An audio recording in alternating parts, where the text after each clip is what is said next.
Some people are collectors of stuffed toys or smart antiques, of miniature thatched cottages and colourful batiks. I've never been excited by old tins or walnut tables, but I've somehow managed to collect a plethora of labels. The first of these was Problem Child when I was only 5. I didn't understand the rules required to survive in my household or society, in classroom, street or church.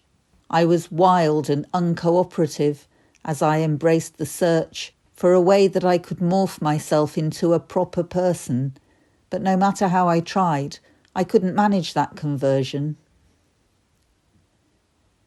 By the time I was 11 and I'd seen my share of trauma, I was tired of the searching and not getting any warmer. My family was shattered and I seemed beyond redemption. That's when the public services began to pay attention. My first antidepressants were a pretty primrose yellow. They came from our GP, who was a pleasant kind of fellow. But I didn't like the way they made me feel, and so I flushed them down the toilet, realising that I really couldn't trust them. I know our attitudes to medication are quite personal. I've tried a few and always find they only seem to worsen all the problems they're supposed to solve. For some, perhaps they're fine, but I'm quite aghast at just how fast they're offered, rain or shine. Before I reached the age of 12, I had a brand new label. Depression and anxiety was placed upon the table. I also had school phobia and social disability. So is it any wonder I responded with hostility when adults in my circle were so very keen to send me to a series of professionals so they could try to mend me? The more they failed, the more I felt that I must be to blame, and each day saw me surrounded by a bigger cloud of shame. By 15, a few more labels joined my burgeoning collection, and truancy was one that I had honed to near perfection. Neurosis closely hounded me and covered lots of ground, while depression and anxiety still followed me around. Domestic violence victim struck when I was still a teen. At 24, unmarried mum in voices low and mean. Then homeless, fraud and scrounger were admitted to the mix. My identity tormented me at only 26. And I'd found my own collection of new labels through the years. Words like useless, freak and failure played like jingles in my ears. When at 29 my mental health eventually caved in, the cranking up of labels didn't take long to begin.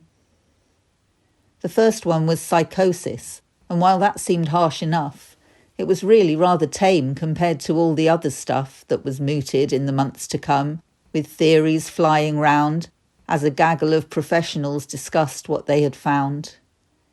Could it be schizophrenia, mused these excited chaps? Multiple personality, or BPD perhaps? They tried on all these labels, and it was a stroke of luck that, as far as I'm aware, none of them actually stuck. Of course, I've never seen my notes, and nobody told me what the outcome of their earnest guessing games turned out to be. The generic mental illness was the label I accepted. It seemed to fit the bill, and so for many years I kept it. Then came a brave new era, and my major crisis passed. It was time to re-evaluate the labels I'd amassed. I found mental health survivor had a rather pleasing ring as I started to feel less out of control of everything. Dyslexia and ADD were added to my belt. Asperger's was suggested, but was not quite right, I felt. Dyspraxia and OCD seemed fair evaluations. PTSD rang true for me and some of my relations.